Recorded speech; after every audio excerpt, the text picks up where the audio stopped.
Reading the coroner's report into Awaab Ishak's death was chilling. I asked Michael Gove what he took away from it. Just an immense sense of sorrow and anger. Sorrow that Awaab's family had tried and tried to ask the people whose responsibility it was to look after them to resolve a basic problem. And then, the horror of the wee boy going to hospital, coming back, then going to hospital again in circumstances which led to his death just days after his second birthday. It's a terrible story.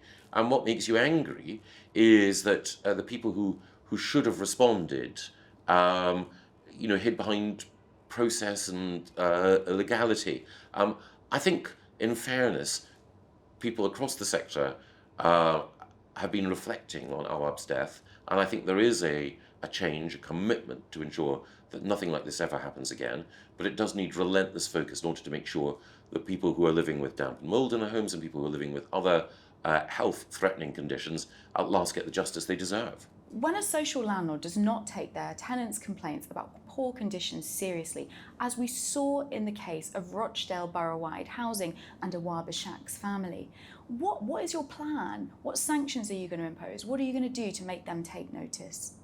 My concern with Rochdale Borough-wide Housing is not only did they not respond appropriately to the complaints that Awaab Ishak's father made, that when they did have contact with the family, their attitudes were rooted in prejudice and ignorance, and then they hid behind legal process to avoid dealing with them.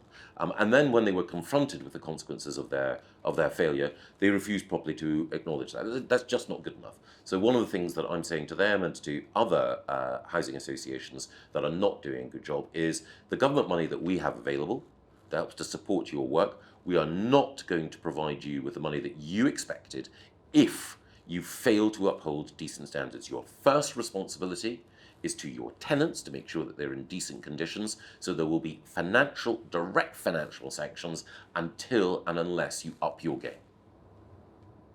Tough talk.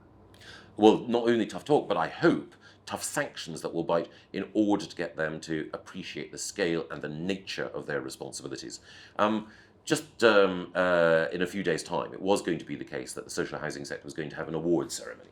And it was going to be the case that people would applaud each other, pat themselves on the back. That award ceremony has been cancelled. The reason it's been cancelled is that housing association chiefs, registered social landlords, recognise that now is not a time for self-congratulation, it's a time for self-reflection.